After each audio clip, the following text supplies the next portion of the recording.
Welcome to another special episode of The Rest Is Politics with me, Alastair Campbell. And me, Rory Stewart. And I say special because we've got a very special guest. We're thrilled to have another former Prime Minister, another female former Prime Minister, another Antipodean former Prime Minister in the form of Helen Clark, who was Prime Minister of New Zealand from 1999 to 2008, who was leader of the Labour Party in New Zealand, I think I'm right in saying, for even longer than my old boss was leader of the Labour Party here. You were leader of the Labour Party for 15 years and have stayed very, very involved in public policy. You chaired the World Health Organization inquiry into COVID. You are very into the whole extractive industries and how that might relate to climate. And you buzz around the world doing all sorts of things. And one thing I know that Rory wants to talk about in particular is the work you did as the head of UNDP and focused on the United Nations Development Programme. But you come to us, to this splendid jazz club somewhere in Soho, hot foot from Prime Minister's Questions. I'm amazed that you why did you want to go and watch it, Helen? I love Prime Minister's Questions.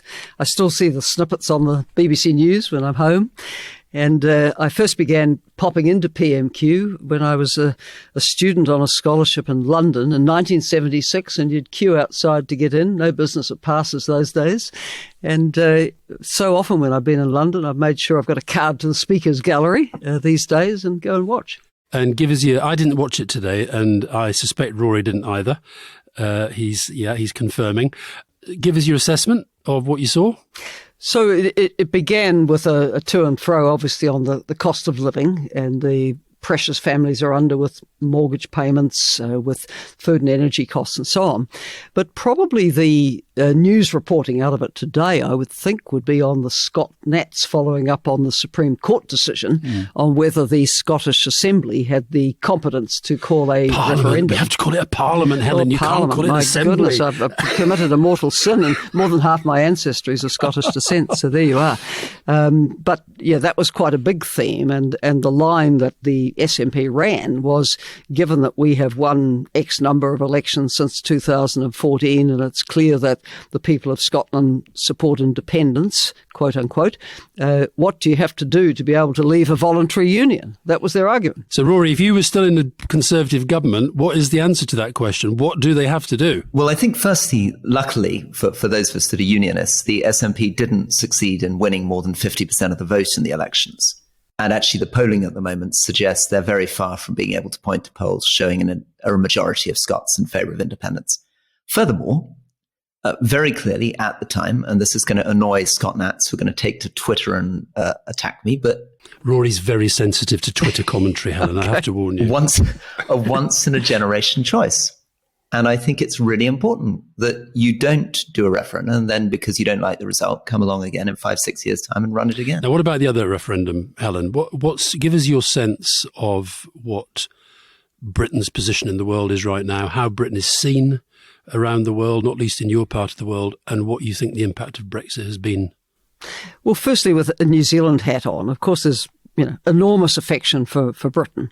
A highlight of so many young Kiwis is to come to the UK on the 2-year working holiday visa. So many of us have literally all our ancestry from the UK, a lot of roots here. We, of course, have got a very good free trade agreement with Britain following recent negotiations. Very good from a New Zealand perspective. Very good from a New Zealand point of view. I understand that there's some questioning in some quarters of whether it's too good for Australia and New Zealand, which is another matter. But I think we watch with some concern when you read that Britain's GDP could be down 4% a year because of the impact of Brexit. That's got to be a concern to British people, because it's about living standards, about level of prosperity. And then I think, the recent multiple changes of heads of government and cabinets and ministries and so on, it's all been a very unsettling period for Britain. And I think there's a very interesting analogy, isn't there? Of course, a sort of strange historical irony, which is that Britain joining the European community had a very profound effect on New Zealand. In fact, there are strange echoes, aren't there? Because about 50% of New Zealand's trade was with Britain, about 50% of this in the 1970s, about 50% of Britain's trade was with the European Union when we left. And the impact on the New Zealand economy in the short term was very, very dramatic. People believe that GDP may have shrunk by as much as 20% because of Britain cutting its trading ties with New Zealand and joining the European community. And in fact, I think many of us that have been worried about the impact on Britain of leaving the European Union have looked at the experience of New Zealand losing 50% of its trade overnight and how long it took to recover. It required an incredible adjustment by New Zealand, really knocked us for six. And of course, there was tremendous sympathy for New Zealand in many parts of the British Parliament. You know, you look at the debates on Brexit, on the entry to the European Union, and you'll find, you know, members of Parliament saying, "Poor little New Zealand, how's it going to cope?" And you know, the British terms of entry did, you know, provide some access for New Zealand, and Britain was always number one champion for New Zealand access within the European Union, followed by the Germans, the Dutch, and in more recent years the Swedes. But the ties with Britain were obviously much deeper and stronger than with other friends. So obviously we have to work a lot harder now to be heard in Brussels without a British voice in support. Sorry, just very quickly, it was nearly 10 years of damage, wasn't it? Or almost 10 years of sustained damage. We went through hell. The 70s were bad. The 80s, when the financial bubble burst for us, end of 87, were bad. It took us a long time to find our feet. Do you look at, you mentioned the turnover of British prime ministers. You were there 9 years. Your sense, I imagine, through your life of British politics has been fairly stable. And what have you made of the churn? And what do you think it says about, not just about British politics, but about politics maybe and democracy more generally? I think democracy is under pressure. The rise of populism has had a profound impact on the politics of the US, the UK, profound impact, I think, in Italy. In France, you know, the parties of the broad centre, left, right, let's face it, barely fend off the far right. We've just seen what is often referred to as a neo-Nazi party emerge as the second biggest party in Sweden. I mean, there are quite a lot of concerning trends around Western democracies. So I think in a way there's a broad centre that needs to come together against populism and argue for reason and logic and evidence-based policy to try and get us back on a better track. You've been watching PMQs for a very, very long time, as you say. Do you think the style of British politics has changed? Can you remember who was Prime Minister when you first watched it, or who would have been Prime? Was it Edward Heath when you first saw PMQs, or Harold Wilson? Or so it was 76. So didn't Harold win two elections in 74? And then Jim Callaghan. And then Jim Callaghan came along. Look, my memory of 1976 was it was not as sort of shouty as it is today. Today it was very difficult, even sitting almost above the key players, very difficult to hear above the noise. There's not much of a civil exchange goes on. No, it's become a bit kind of like a sort of, it feels sometimes a bit like a sort of, like Burnley football stadium when you go. Exactly. I mean, politics is always a stage, a theatre where we play out often quite profound differences of opinion, but we play it out within rules. But I think the referee struggles with the British House of Commons. What did you make of that's presumably the first time you've seen Rishi Sunak in the flesh and Keir Starmer Keir the first also. time? So what did you make of them on first sight?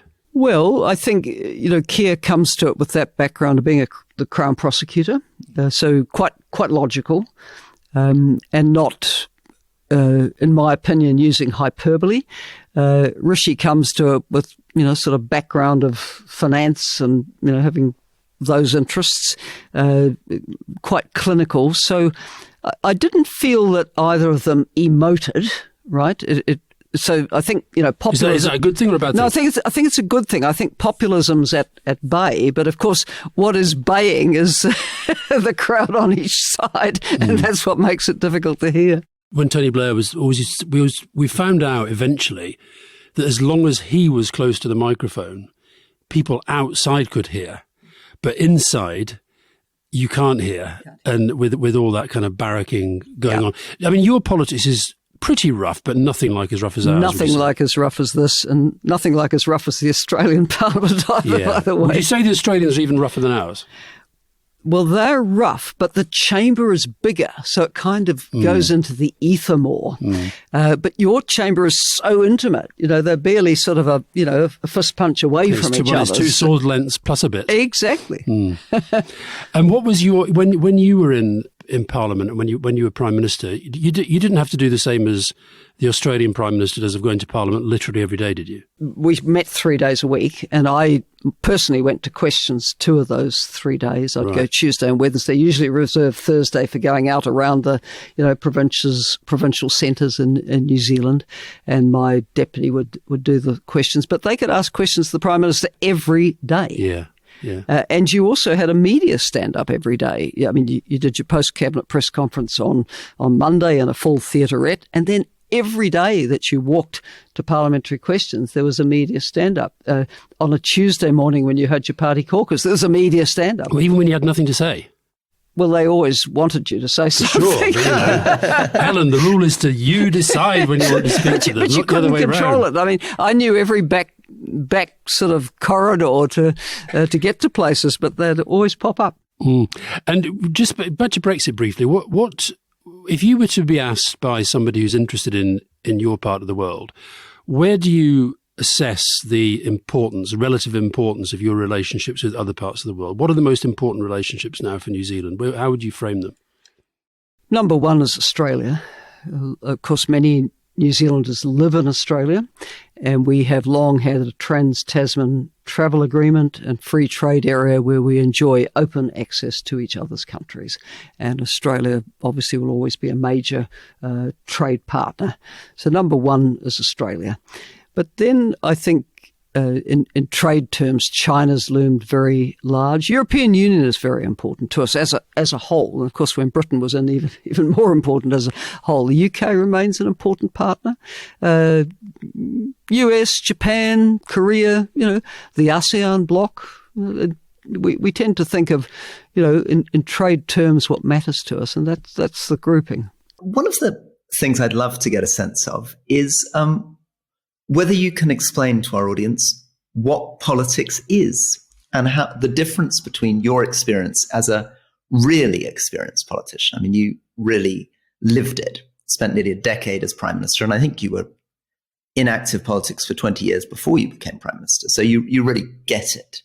What do you think the public maybe doesn't quite pick up about the reality, the day-to-day reality of being a politician compared to maybe what they see on television or what the public feel angry about or how they compare it to other professions? What makes it a unique profession? What's the substance of this job?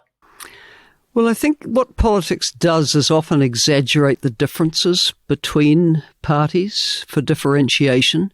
And the reality is that there's a lot of policy that's ongoing without a lot of change between governments of centre-right and centre-left. But that's not so often on display. There's a lot of collegial work, the committee work, for example, particularly with the mixed member proportional system that New Zealand now has. That's the voting system where it's very unusual for a government party to get a majority in its own right. You have to reach out to others. You see, in the 9 years, 3 terms, which I had as Prime Minister, I never had Labour as a majority in the Parliament. I had to do deals, frankly, and those deals would involve deals on budgets, on positions, primarily on confidence votes, because you can't form a government unless you can assure the Governor-General, representing who was then the Queen, now the King, that you command a majority in Parliament. So while New Zealand politics is robust, proportional representation has forced a lot more cross-party discussion. Now, obviously, to form your majority, you're mostly speaking with the smaller parties. It might be the Greens, it might be the New Zealand First Party, it might have been United Future, it might have been the Māori Party. There's a range of options. But also what people don't see is that sometimes you will have the minor parties completely opposed to something like a free trade agreement, where you walk across the aisle and you get the votes from the Conservatives. Are you surprised at the level of resistance within much of UK politics to looking at the revision of our electoral system? No, I'm not surprised because if you're in one of the major parties, as I was, I didn't support the change. I didn't support it because I knew it would be hell to go through the transition. It was very, very difficult because when you first make the step to MMP, and we were in a position of weakness really when it happened. And in the first MMP election, we got 28% of the vote. Just explain what MMP is and how it works. So our parliament is proportional to the votes cast for parties that get over 4% of the vote, which is the entry threshold, with the exception that if a party wins one seat, it then gets proportionally represented even if it got under the 5% threshold. So basically, if Greens get 10% of the vote, they get 10% of the 120 seats. That's how it goes. Jacinda Ardern's as leader of the party, they actually won 50% last time, which is absolutely staggering, and may never happen again because it's so difficult. But we are highly proportional. It does require accommodations across party lines. It allows new parties to enter, doesn't it? It's one of the things that I've always been struck by.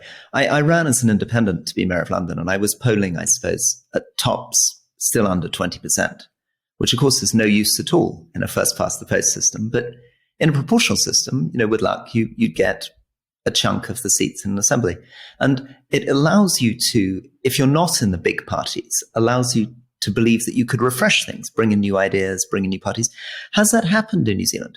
Yes, parties arise out of almost nowhere, usually from someone who's left a major party and has enough force of personality or point of distinction to be able to gather a following. There's been a number of those. But to come back to that question of why is it resisted here, I mean, the major parties will resist it because they know there'll be quite a transition. But the transition can be positive. That's my point in the end, reflecting on the experience, because what it enabled us to do with Labour was shed those to our right, who should have been in a different party anyway, shed those to the far left. Those who were green could go somewhere else. I mean, people went in all directions, and we had the chance to rebuild a coherent social democratic party.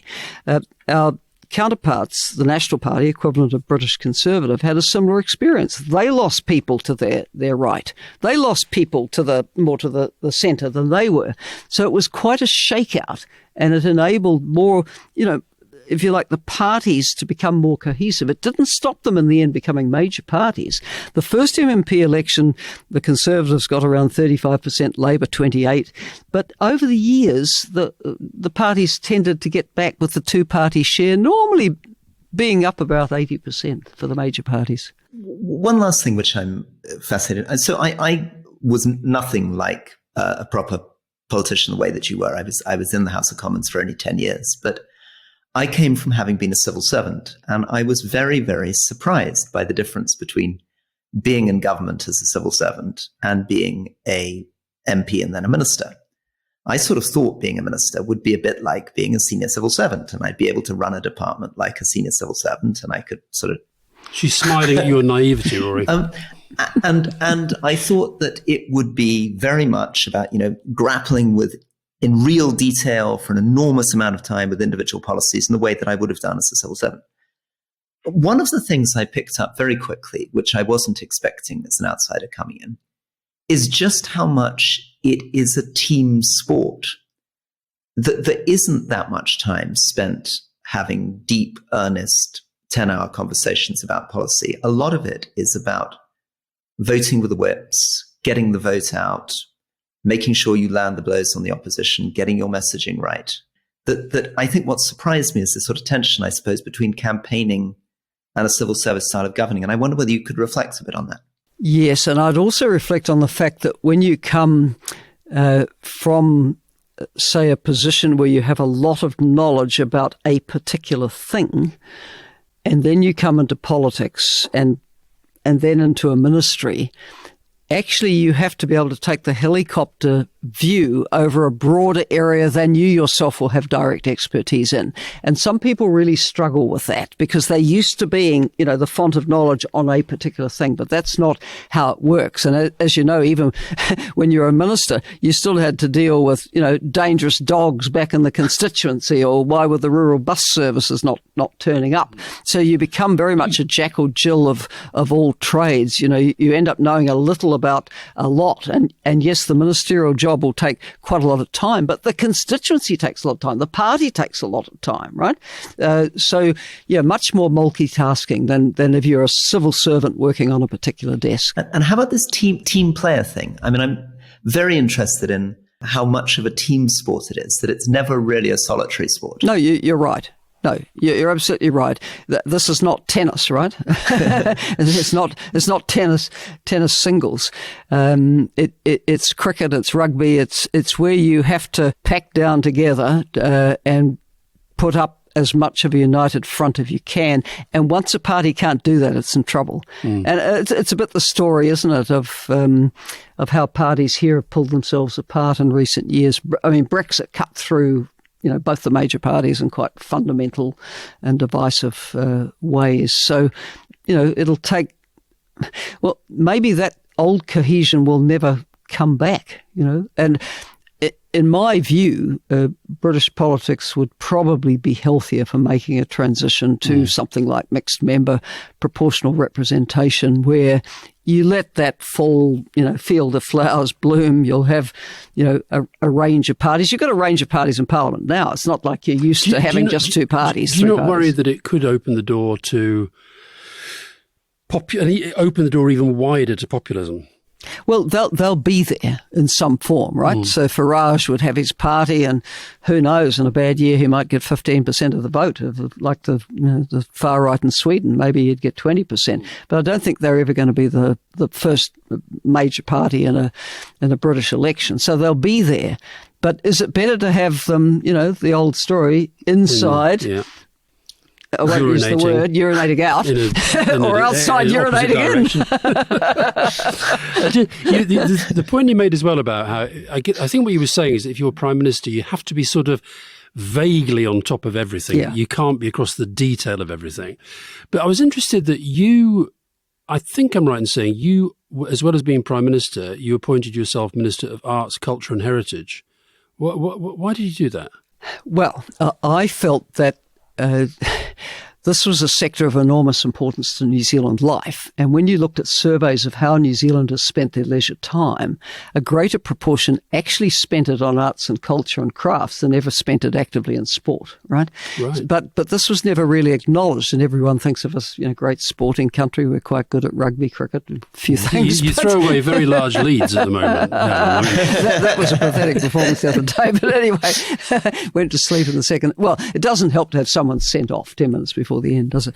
But anyway, I felt that this needed attention, and I felt that through the arts and culture and acknowledging New Zealand's unique heritage and combination of peoples, that we could express our national identity and show the world we're more than just sports. So yes, I put money into film funds to get our stories made because no one else will make them, into the performing and visual arts. Very proud of what we did. So that was the reason.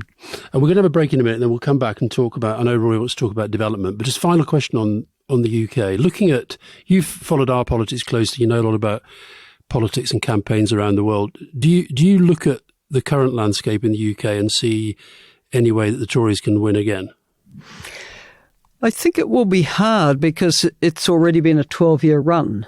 In New Zealand, the tolerance for a government only just runs to 9 years. No one's done more than 9 years since the Holyoake government from 1960 to 72. Now, this is half a century ago, right, that we had the last government that lasted 12 years. Now, I know in Britain, before Tony Blair came to power, the Conservatives were in for 18 years. It's a long run.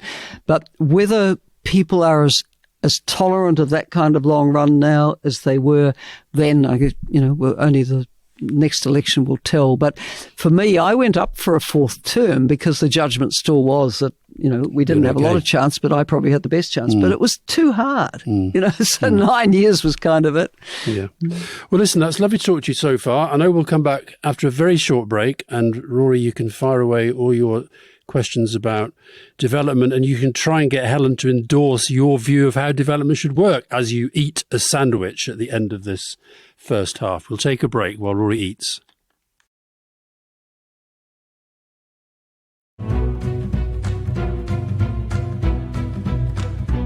So, welcome back to this special episode of The Rest Is Politics with me, Alastair Campbell. And me, Rory Stewart. And Helen Clark, former Prime Minister of New Zealand. And before we get on to development, Rory, during the break, Rory confessed, I've banned Rory from eating on the podcast, Helen, because I find the sound of eating on a podcast ruins it. But Rory had a marmalade sandwich in the break. And you did quite a good impersonation of Her Majesty the Queen in that scene with Paddington Bear. Paddington Bear, isn't it amazing how everything ties up, who somebody has posted a graphic of Rory Stewart on social media as Paddington Bear. So can we briefly ask you about the Queen and how New Zealand reacted to what was one of the major events of this year, which was the death of Queen Elizabeth? Well, firstly, I thought that the video the Queen did for her 70th Jubilee with Paddington Bear was one of the most touching things I'd ever seen. I have one too, she said, as Paddington offered her a sandwich. And the sight of Paddington kind of stumbling with the tea everywhere, it was just side-splittingly funny. But Rory's taken it too much to heart, eating it on the program. He's got his tea now as well. But to be more serious, no, I think it was a time of reflection for everybody. The Queen had not been in New Zealand for 20 years. I hosted her as Prime Minister in 2002. That was her last visit. It was her last visit, and I recall when I met her at the Choggum in Kampala in 2007, I said to her, Your Majesty, the government and people of New Zealand would be, very pleased to welcome you to our shores again. And she said to me then, Prime Minister, Philip and I are not getting any younger. And it was a bit of a sad message in a way, because I felt she would never come again, which was the case. Because she'd done a visit every decade, hadn't she? She had been 10 times to New Zealand as Queen. So in her first half century, she'd come roughly, on average, twice a decade. Every 5 years. And she was there during the coronation tour at a very special time when there was a major tragedy in New Zealand with a train crash caused by a volcanic lahar hitting the track. And so she became part of the grieving of that, and it always left a very good memory. But she came many times. I met her many times, particularly at Commonwealth summits, but also coming to the United Kingdom and meeting her here. So, no, it was a sad time, and I think everybody reflected on this incredible life of service. I mean, it was incredible, the sense of duty. So, no, we won't see her like again, is the truth. I mean, I have a great deal of respect for King Charles, who I've also met on many occasions in New Zealand, at Gallipoli, here, and he will bring his own touch. I like the fact that he was out advocating for nature conservation and sustainable development before it was the thing to do. I think that'll go down very well in New Zealand. And I really wish him well. He'll be different and he'll make his own mark. Can I bring you on to the next phase of your life, which is one that touches me very closely, which is you moved on to run the UN Development Programme, and then you did run to be Secretary General of the UN. And certainly in Britain, many of us were cheering you on for that Including role. Gordon Brown. You would have been the first woman in the role, and it would have been a very, very exciting moment, apart from being a very, very good candidate in general. So one of the things that obviously is at the heart of many of our issues today is extreme poverty globally. And we set an objective in 2000 of ending extreme poverty, making poverty history, and then again in 2030 with the Sustainable Development Goals. And the truth is that in some places, we're going very much backwards. I mean, there are as many people in extreme poverty today in Africa, slightly more, in fact, than there were in 1980. Malawi has had 15 billion spent on it over 15 years, and the poverty rate has increased from 70.3 to 71%. And it's something that should be eminently doable to lift people above $2 a day. And these are people living in extreme destitution, as you know, who may be eating only one meal a day and whose children often are not in school, incredibly vulnerable to diseases, would cost us about 0.1% of global GDP to do it. And yet we're not doing it. What's going on here, and why haven't we managed to tackle global poverty in our lifetimes? Well, you're right. The trends have been very negative the last couple of years. With that first year of COVID, we saw a rise in the numbers living in extreme poverty for the first time this century. And if you look at the impact on, say, the Human Development Index, it was a staggering proportion of countries who actually went backwards on that index, on the human development value in 2020 and also 2021. So I think what's going on is what we call at the Partnership for Maternal, Newborn and Child Health, which I'm the board chair of, we call it the CCC crisis. COVID, climate and conflicts, and the compounding effects of these simultaneous crises, the sort of permi-crisis, as it were, have been absolutely devastating. Now, I mean, COVID ain't over, but with vaccines we can mitigate the worst impacts of it, although, of course, the rollout to the Malawis of the world has been absolutely shocking, and that's a really indictment on global solidarity.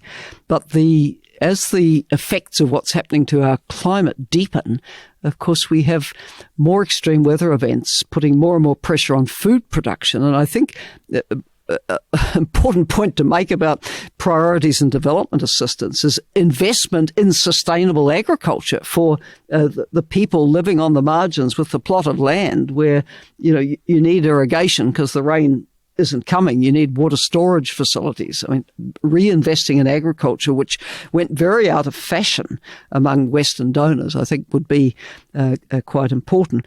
But then, you pile on for a number of countries the devastating impact of conflict. And look, our media is dominated by the Ukraine war, which is tragic. But let's highlight another, which is the war that has been going on in northern Ethiopia. Now, Ethiopia, Rory, in your time and when Alastair was working out of Downing Street, it was a bit of a development success story. Yeah, the famine story had gone. 8% growth annually, right the way through from the 1980s, almost doubled its GDP per capita, and then suddenly collapses into civil war. It collapses in civil war, and they say that anywhere from 300 to 600,000 people, maybe 1 million people, have died in Tigray because of war. And people barely covering it. And of course, Eastern Congo again too at the moment. But Helen, one of the things I've just taken over as the president of Give Directly, which does direct cash transfers to communities, particularly focusing on the extreme poor. And I'm noticing a lot of pushback now from populations in Europe and the United States against international development, that often now when I tweet out or we're talking about programs, you get an immediate pushback saying we've got enough problems at home. And I think it is a combination of energy crisis, inflation, and also a sense of despair, a sense that we haven't actually made as much progress on development as people thought we might be able to in the 60s and 70s. Hold on, Rory. It's also a political choice. I was going to ask Helen what you think of the fact the UK government, which was, I think, under Labour and Conservatives, seen as a leader in development. You were a development superpower. Exactly. And we've now abolished the Department for International Development and given up on the pledge to have 0.7% of GDP spent. Now, you saw Andrew Mitchell, who's a friend of both Rory and mine, and is a development minister. I think we both acknowledge his commitment, but the government as a whole has pushed back on it. I mean, what does that say about international solidarity? So I think, for countries in the West, the relationships with the global South are so much better when there's international solidarity, where people feel you're on their side. You're prepared to do your bit to help. I mean, never underestimate the huge soft power that came with that big development budget. And I really hope that, when the two tests for getting back to the 0.7 are met, that this can be done as quickly as possible. But I think it was good for the United Kingdom, as it was good for those who were on the recipient end of the money. But look, we all know that the politics will say, hey, people are hungry in Britain, they're cold in Britain, the bills are high. But I think the sort of moral case for aid isn't in the end the one that often resonates. The case is that as developing countries become emerging economies, this opens up markets for goods and services. There's the argument that development and prosperity also, in most cases, will bring with it greater cohesion and peace in a country. So it's not going to lapse into civil war and conflict and cause problems for its neighbours and the world. There's the argument that if countries are healthy and capacitated and can have a decent health system and other administrative apparatus in place, the chances are if you get a disease outbreak, you can nip it in the bud before it becomes something much, much bigger. So there are a lot of self-interest cases to be made for the West to be funding development. Do you think then we could, I would love to feel that within our lifetime we could end global poverty, that extreme poverty could be history. And I'd love, obviously, from the angle I come in, to see us much more generous with cash and believing in people and trusting their dignity and trusting the extreme poor to know what their priorities are. But do you think that is likely? Do you think we will be able to do that? Do you think the practical case, the moral case can come together to make that something that happens in the next 20 years? I think so, but I think we need to be very, very focused. Let's face it, even before COVID, we were off track on all these goals. And there were reports coming out of a range of the development think tanks saying that by 2030, we were still likely to have at least 6% in extreme poverty, which is quite a significant number. So I think we need to refocus on where the challenges are, focus the support, attention, opening up the fiscal space, supporting the governance capacity in the countries where the greatest challenges are. And I think the UK under both governments, both sides of the line, was very focused on the least developed and low-income countries. That's where the focus needs to be. And as I say, put more focus now on climate-resilient agriculture for the smallholders. You mentioned lack of global solidarity, and you've had a ringside seat with both outside and within the United Nations. Do you think the United Nations is fit for purpose? And is that inbuilt division now between the dictatorships of China and Russia and the democracies, and with Trump still on the scene, worries about America? Do you think it is even possible for the United Nations to bring that global solidarity with that split right at the top table that seems to be permanent?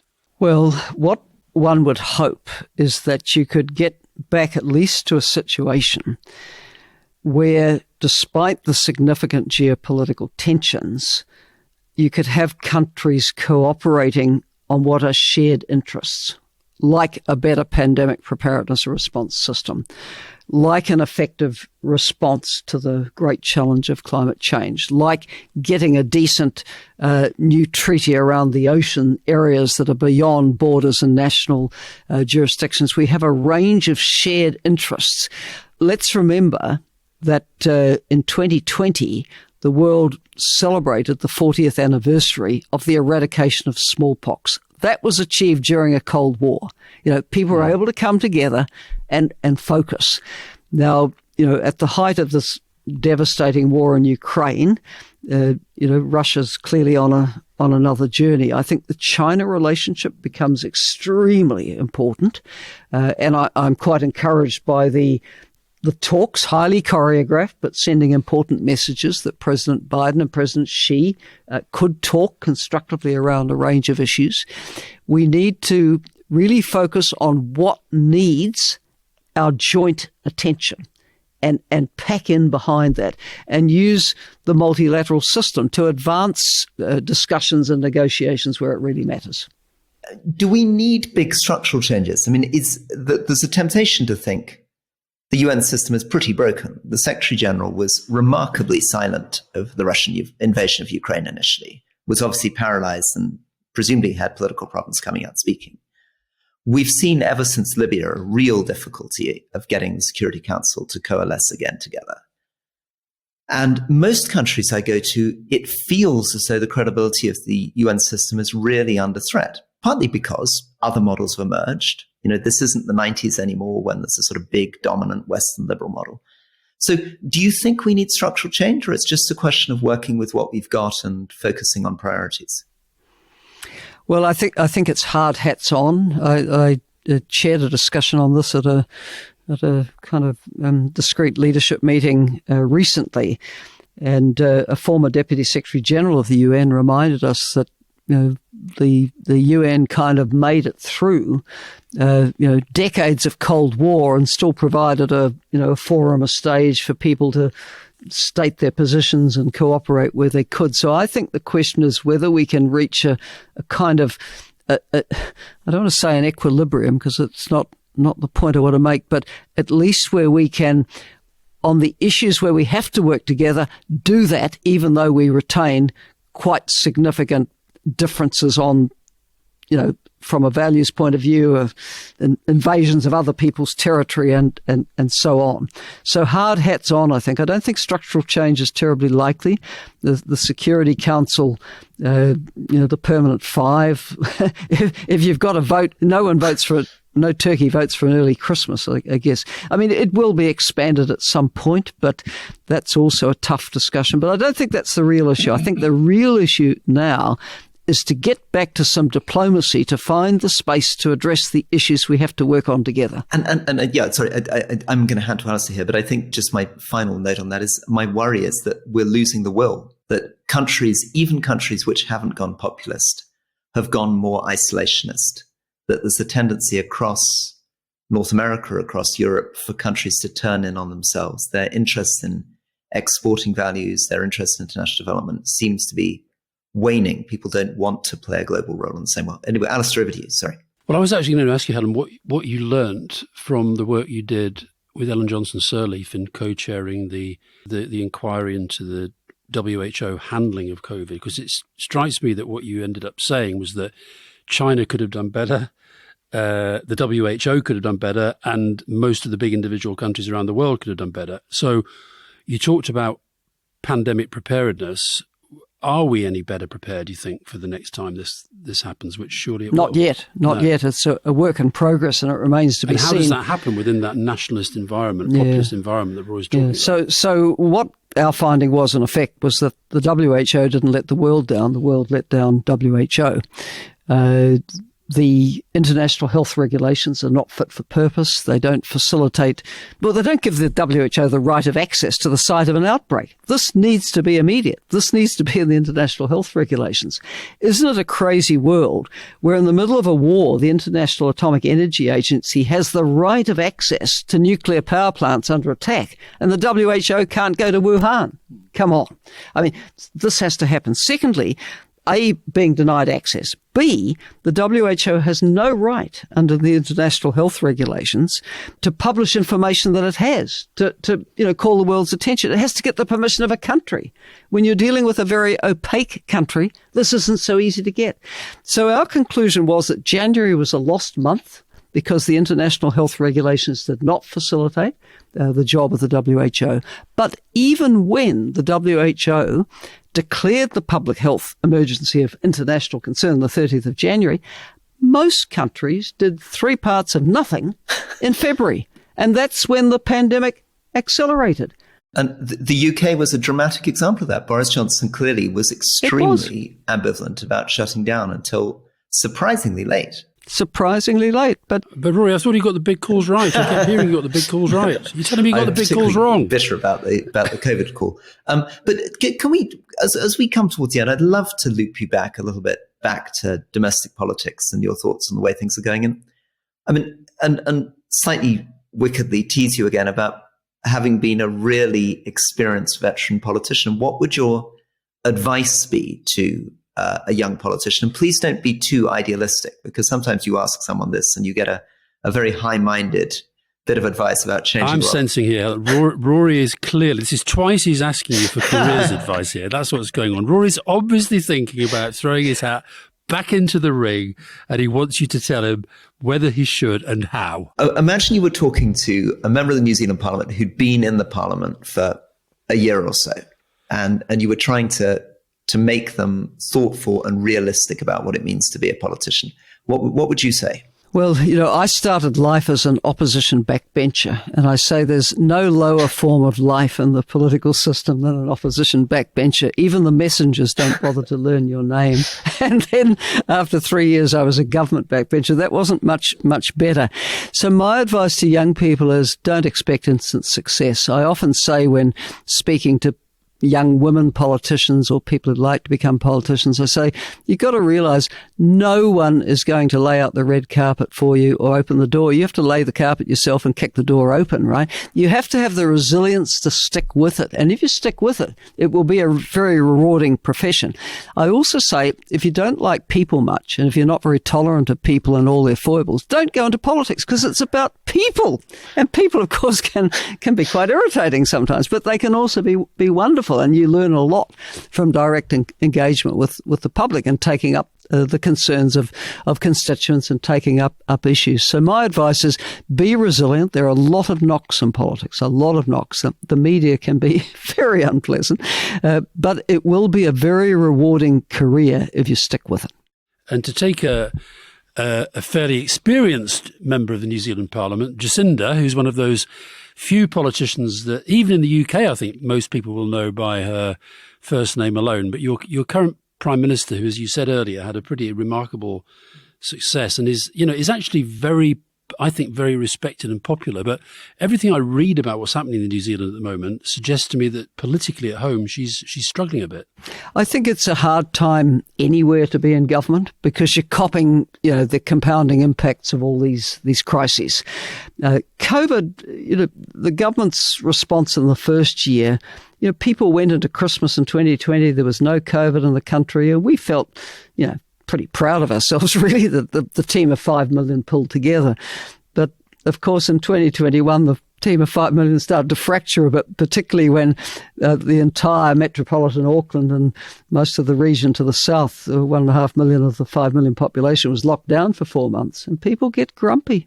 They get grumpy. And then the diaspora got very grumpy because they couldn't come home for Christmas. They went many places in quarantine. That went for 2 years. And now, of course, all the spillover impacts of the war in Ukraine on everybody's food prices and the fuel prices. So the electorate's grumpy at the moment. But can she win?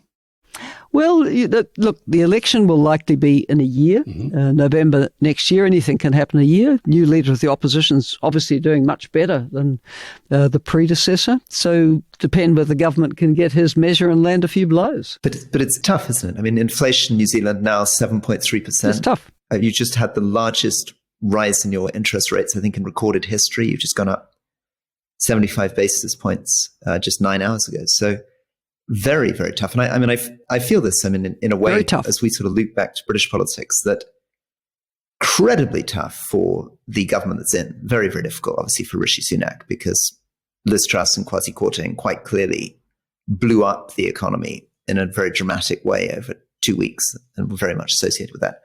But it's also tough for the incumbent government. Very difficult to know, if you're a Labour government coming in Britain, where your options are. The deficits at a record level, debt's high, and there's no obvious ways in which you're going to get through. I mean, where do you find the savings in public services? Where do you find the money for investment?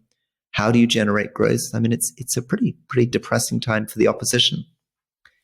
Well, as Helen said, it's better to be in government and try than to be in opposition not having the chance to. So I had a deputy, the late Jim Anderton, who used to say, "One bad day in government is better than 9 years in opposition." Yeah, well, he was absolutely right about that. Well, Helen, it's been lovely to talk to you. Thanks for being so generous with your time and your views.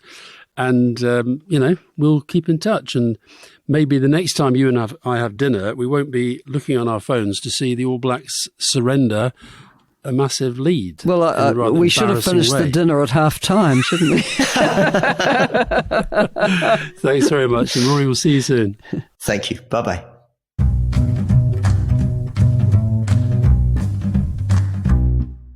Right, Rory.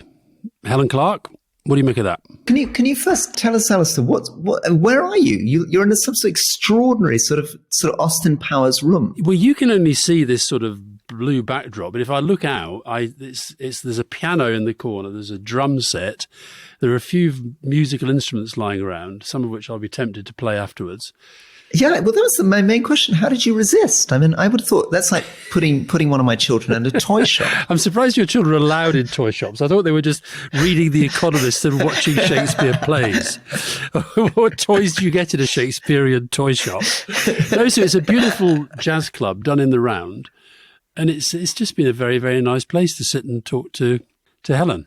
I thought that was really interesting. And I thought it was interesting on a couple of levels. So one of the things that listeners maybe didn't fully pick up is that, and we didn't get into this enough, is that she had a very, very good chance of being Secretary General of the United Nations and was actually defeated by the current Secretary General, partly because I think, and we didn't get her going on this, but I think certainly the French betrayed her, possibly the US betrayed her in votes in the Security Council. And it would be interesting to know how it would feel from going from being Prime Minister of New Zealand to being Secretary General, and whether that's something that she regrets. And I sort of feel that I couldn't push her enough on that because she's still very much part of the UN system. She's been doing a lot with the WHO, so maybe she can't be as brutally blunt about what she thinks about the current Secretary General as I'd like. So maybe we need to get her back when she's a little bit more distanced from the system. But she had lots of international backing, and I think there was a lot of desire for there to be the first woman. I think that is, and I know it's always a kind of historic tick, and then people can move on and maybe stop talking so much about the issue of gender. But I think what's great about Helen, because so she's 72 now, she was 58 when she left office.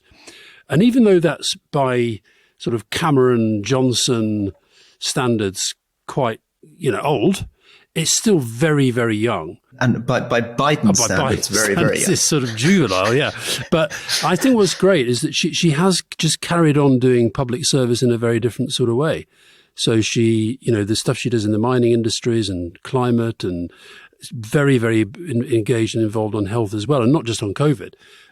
So I do think there's such a place. I think it's why these interviews that we've done with former presidents have gone down pretty well, actually. And you've made the point before that sometimes people still very active aren't necessarily as interesting and as reflective as people who've been through the mill. She's also somebody who obviously did love politics. I mean, I think she's sincere when she says she found it very satisfying.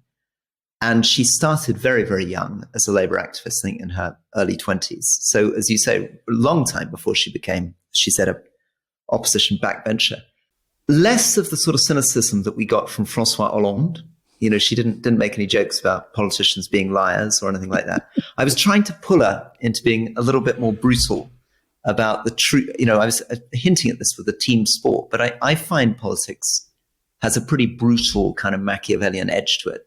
But maybe New Zealand politics less so. She talked about resilience in the media, but she still gave a pretty positive picture of the whole thing. Yeah, and I my only real close-up of experience was when I was rather bizarrely on the British and Irish Lions tour.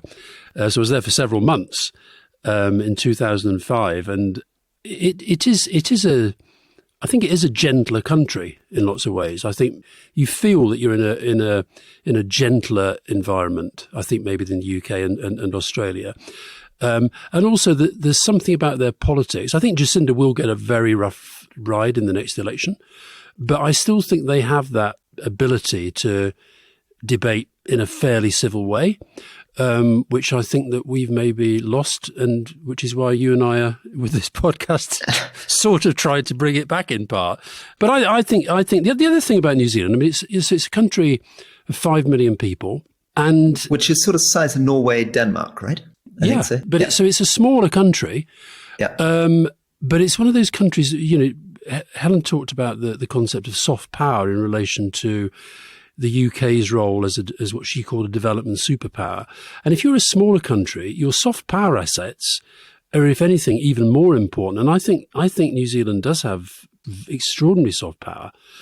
Some of it comes through sport, some of it comes through culture. I thought the stuff she mentioned about the film industry was really interesting because, of course, so many of the really successful films of recent years, they've been down there because they've taken benefit of the tax regime and so forth. So, no, I think Helen's somebody who can look back on her political career with an awful lot of satisfaction, despite having been kicked out after the fourth election.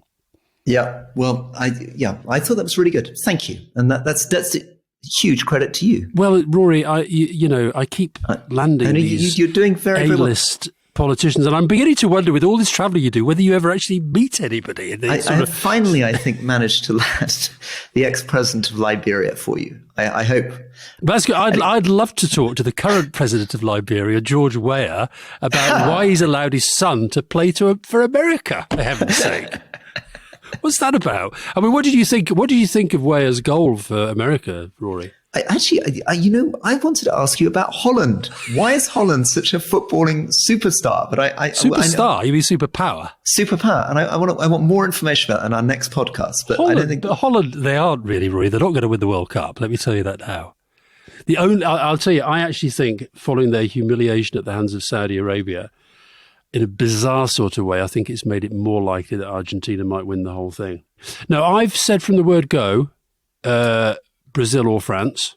A lot of injured players, though. Well done, Rory. I'm loving the way you're pretending to know about this. Name 3 of the injured players. I can't do that. You're looking at that thing on the New York Times app, which has got a World Cup summary, and you think, I'll mug up a bit on that. To be honest, just to finish on this, I think actually I got that from Gary Lineker's tweet. Incidentally, you think you're a big star in the world. I was in a taxi driving through Jordan today, and all the taxi driver wanted to talk about was Gary Lineker and how he'd watched all of Gary Lineker's games and how they didn't make anyone like Gary Lineker anymore. And he was the most thoughtful player in the world, and this, that, and the other. 1, I don't think I'm a big star. 2, wherever you go in the world, anybody who's interested in football, of a certain age in particular, knows and loves and reveres Gary Lineker. And of course, the younger generation in the UK just think he's that bloke on the telly. Most of them probably forgotten he's ever a footballer. Poor Gary. Anyway, we're finishing with Helen Clark. I'm finishing with a very, very good news, of course, that like me, she decided to make it not all about sport, but become Minister of Art and Culture to promote that side of life. So thank you very much indeed, Alastair. All the best.